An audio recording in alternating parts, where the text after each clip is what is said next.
Барлықтарыңа сәлем. Бүгінгі өтетін тақырыбымыз жиын және оның элементтері. Енді бірінші жиын ұғымына анықтама берейік. Жалпы жиын дегеніміз белгілі бір ортақ қасиеттерге ие болып, белгілі бір заңдылықтармен біріккен нәрселерді жиын дейміз. Мысалы, аспандағы жұлдыздар жиыны, жұп сандар жиыны, немесе сыныптағы оқушылар жиыны. Яғни белгілі бір ортақ қасиеттермен, бір заңдылықтармен біріккен нәрселер, олар бірігіп жиынды құрайды. Жиын элементтерден құралады, яғни жаңағы айтқандай жиынды құрайтын заттар немесе объектілер жиынның элементтері деп аталады. Жиынды біз латынның бас әріптерімен белгілейміз, ал оның элементтерін фигуралық жақшаның ішіне жазамыз. Мысалы, С бір таңбалы тақсандар жиыны. Яғни С тең фигуралық жақшаның ішіне бір таңбалы тақсандар 1, 3, 5, 7, 9. Яғни осылай фигуралық жақшаның ішіне жазамыз. Яғни бұл сандар С жиынның элементтері болып табылады. Келесі бізде элементтің сол жиынға тиісті ма, тиісті емес пе, осын жазуымыз. Егер А элементі В жиынына тиісті болса, оның жазылуы А тиісті В жиынына. Мына тұрған белгі Н-ның теріс қараған сияқты, бұл бізде яғни тиісті деп оқылады. Егер сол элемент сол жиынға тиісті болса, онда осындай белгі қоямыз. Мысалы, 7 саны С жиынына тиісті, немесе 9 саны С жиынына тиісті. Мысалы, 12 саны бұл жиынға тиісті емес болса, осының үстін сызамыз. Келесі бізде ішкі жиын ұғымы. Егер В жиынның әрбір элементі А жиынына да тиісті болса, онда В жиыны А жиынның ішкі жиыны деп аталады. Белгіленуі осындай, яғни Аға қарап тұрады.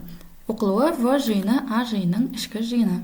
Егер В-ның құрамындағы кейбір элементтер А жиынында жатпаса, онда ол оның ішкі жиыны бола алмайды. Мысалы, А жиыны бір таңбалы сандар болсын, бірден, яғни 10-ға дейінгі санары, ал В жиыны бір таңбалы жұп сандар болсын, 2, 4, 6, 8. Онда В жиыны А жиынның ішкі жиыны болады. Өйткені В-ның құрамындағы әрбір элемент А жиынында да бар. Егер мысалы В жиыны 2, 4, 6, 8, 10 деген элементтерден тұрса, мысалы, онда ол А жиынның ішкі жиыны бола алмайды, өйткені ол 10 А жиынында жоқ. Сондықтан оның белгіленуі ішкі жиынның үстін сызып. Ішкі жиын ұғымы түсінікті болса, онда бізде келесі жиындарға қолданылатын амалдар. Жиындарға қолданылатын негізгі бірінші амал ол бізде жиындардың бірігуі, яғни екі немесе одан да көп жиындардың элементтерінің барлығы бірігеді. Оның белгіленуі бізде осылай у тәріздес болады. Яғни екі жиындағы да немесе одан да көп жиындағы да элементтердің барлығын біріктіріп жазамыз. Егер бірде элементтер болса, олар тек бір рет қана жазылады. Мысалы, бізде А жиыны берілген екен, 1, 2, 3, 4, В жиыны 3, 4, 5, 6. Енді бұл екі жиынның бірігуі 1, 2, 3, 4, 5, 6. Яғни құрамындағы элементтердің барлығын біріктіреміз. Егер біз бұны сызба түрінде белгілесек, бірінші шеңберге А жиынның элементтері 1, 2, 3, 4, ал екінші шеңберге В жиынның элементі. Ал оны біріктірсек, осында екі шеңберді біріктіреміз, ортасына екеуінде де бар элементтер жазамыз. Шеңбердің бірінші бөлігіне тек А-да бар элементтерді, ал екінші бөлігіне тек Б-да бар элементтерді жазып, екеуін де толықтай бояймыз. Өйткені біз екі жиынды біріктіріп жатырмыз. Келесі бізде екінші қолданылатын амал ол бізде жиындардың қиылысуы. Мысалы, бізге А және В жиыны берілсе, бұл екі жиынның қиылысуы деп, екеуінде де бар ортақ элементтерден құралған жиынды айтамыз. Егер бізде 3-4 жиын берсе, сол 3-4-еуінде де барлығында бар элементтерден құралған жиын болады.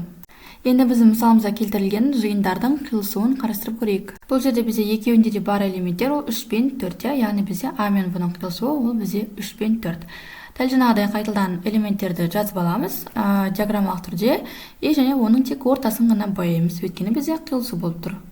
Үшінші амал бізде жиындардың айырмасы. Бұл жерде ескеретін жайт, А-дан В-ны айырмасы В-дан А-ны азайтқандағы тең болмайды. Енді біз бірінші А азайту В-ны көрейік. Осылай сызықша түрінде немесе азайту сияқтағы сызықша түрінде болады белгіленуі. Бұл кезде бізде А жиынының ішінен В-ға тиісті жиындарды алып тастаймыз, және А жиынының қалған элементтері қалады. Мысалға назар аударайық, бізде А жиынымыз 1, 2, 3, 4 еді. Оның ішінен В-ға тиісті 3 пен 4-ті алып тастаймыз, А-ның қалған элементтерін жазамыз. Бұл яғни бізде қалған элементтер 1 мен 2 А-дан Б-ны азайтуға тең болды. Диаграмма түрінде белгілесек, тура жаңағыдай алдымен ішіндегі элементтерді А-ға тиесілі элементті, ортақ элементтерді, В-ға тиесілі элементтерді жазып аламыз. Одан кейін тек А-ның жалғыз өзін ғана қамтитын бөлікті бояймыз, ортақ бөлікті боямаймыз. Енді біз В-дан А-ны азайтып көрейік. Бұл кезде тура солай, яғни бізде 3 пен 4 А-да болғандықтан 3 пен 4-ті жазбаймыз, тек 5 пен 6-ны жазамыз. Яғни В-дан А-ны азайтқанда тек 5 пен 6 деген элемент қалды. Енді осыны шеңберге сызатын болсақ, онда біз бірінші бөлігіне v-ны, екінші бөлігіне a-ны жазайық, иә? Өйткені бізде v бөлігі боялып тұр екен. Яғни v-ға тиісті ғана элементтерді жазамыз, 5, 6, ортақ элементтерді боямаймыз, тек v-ны ғана бояймыз. Енді жиындардың бірігуі, жиындардың қиылысуы, жиындардың айырмасы түсінікті болса, онда бізде келесі толықтауыш жиын. Толықтауыш жиынның анықтамасы: егер а жиыны қандайда бір у универсал жиынның ішкі жиыны болса, онда универсалдың аға кірмейтін барлық элементтерінен тұратын жиын а жиынның толықтауышы деп аталады. Енді бұл жерде сұрақ: универсал жиын дегеніміз қандай жиын? Универсал жиын дегеніміз мүмкін болатын барлық элементтерден құралған жиын. Әдетте бұл универсал жиынға минус шексіздіктен плюс шексіздікке дейінгі аралықталады. Яғни ол егер сандар болса, немесе есептің мәтінінде текстта беріледі. Мысалы, біздің мысалда 1-ден 10-ға дейінгі, немесе барлық 2 таңбалы сандар жиыны, немесе 3 таңбалы сандар жиыны, 1 таңбалы сандар жиыны. Осындай мәтінде бізге беріп қояды универсал жиын егер бізге қажет болса. Бірақ көп жағдайда универсал жиынға минус шексіздіктен плюс шексіздікке дейін алынады.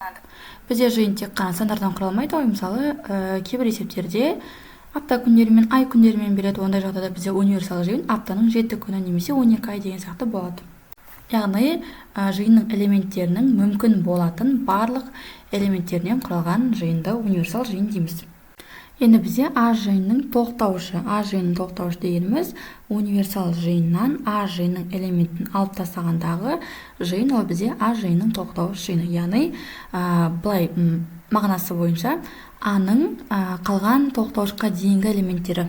Мысалы, мына суретте көрсетілгенде тіктөртбұрыш ол бізде универсал жиын, оның ішінен ақ болып тұрған а дөңгелекті алып тастаған. Ол яғни а жиынды алып тастаған. Осы жерде қалған сыртының барлығы жасыл, ол бізде а жиынның толықтауышы. Енді біз мысалға назар аударсақ, бізге универсал жиыны ретінде 1-ден 10-ға дейінгі сандар берілген, ал а жиыны 5-тен үлкен сандар, яғни 6, 7, 8, 9, 10. Бізге табу керек толықтауыш жиынды. Толықтауыш жиынды табу үшін жаңа айтқанда универсал жиыннан а жиынын алып тастаймыз. Сол кезде бізде 1, 2, 3, 4, 5 қалады, ал 6-дан бастап уже ол а жиынның элементтері болып кетеді, олар азайтылып тастайды, сонда тек 1-ден 5-ке дейінгі 5 қосалғандағы элементтер қалады.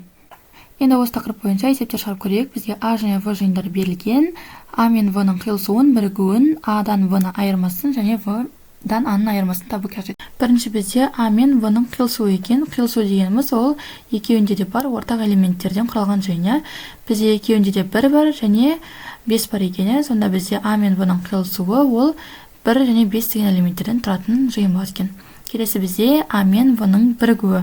Ал бірігу дегеніміз екі жиындағыда барлық элементтері, яғни минус 3, 1, 2, 5 және 6.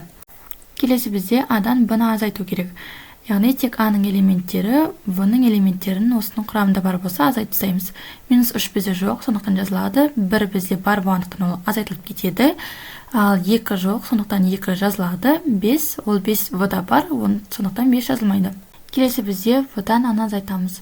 1 мен 5 жаңағыдай а-да бар болғандықтан жойылып кетеді, тек бізде 6 ғана қалады.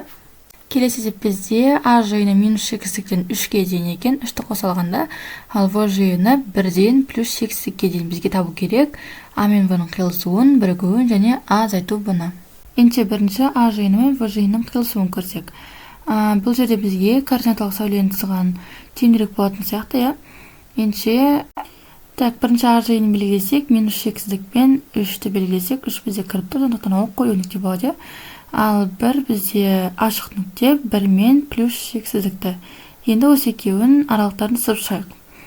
0 мен 1-дің, шексіздіктің арасы, минус шексіздік пен 3-тің арасы.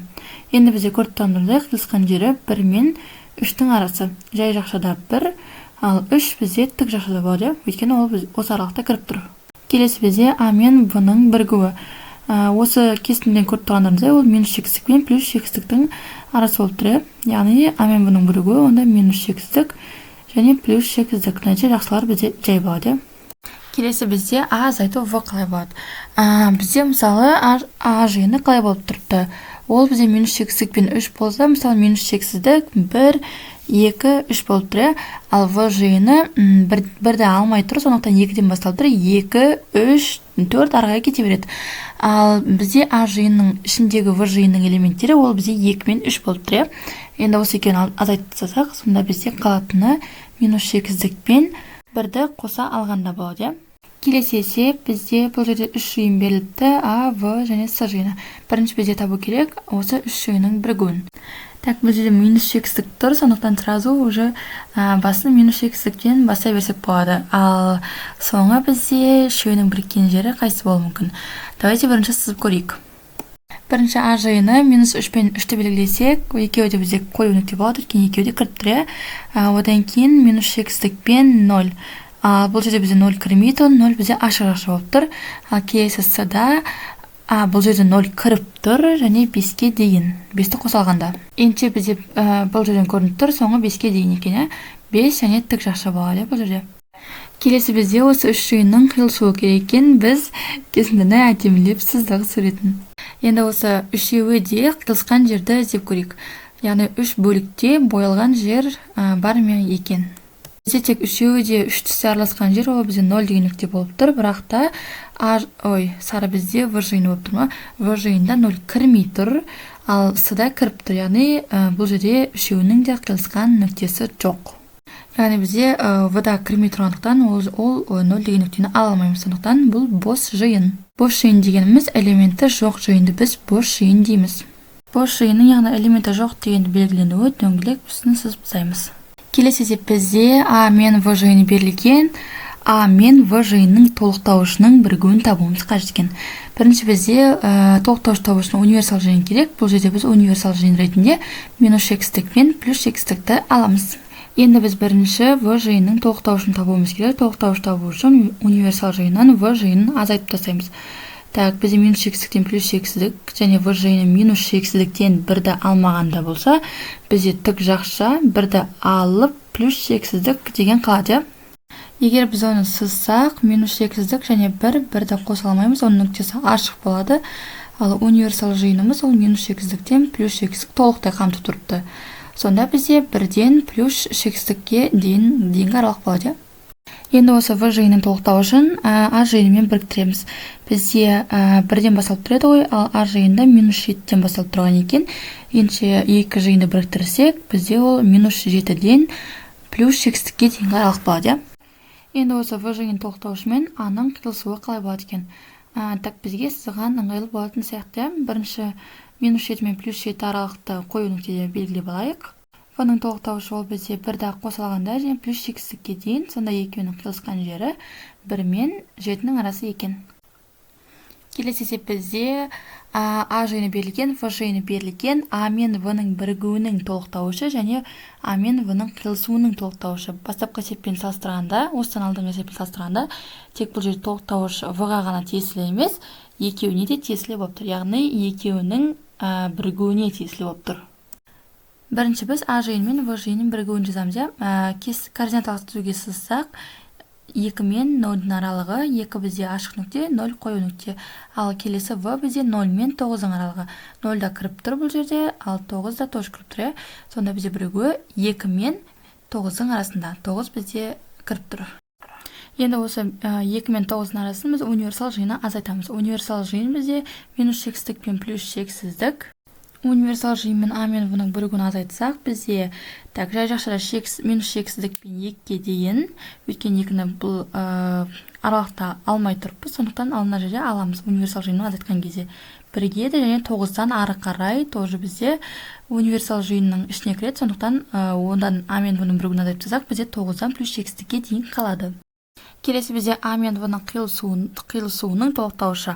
Бұл жерде бізде а мен в-ның қиылысуы 0 деген нүктеде болып тұр. Екеуінде кіріп тұрғандықтан, қою нүкте болғандықтан, екеуінің қиылысуы 0.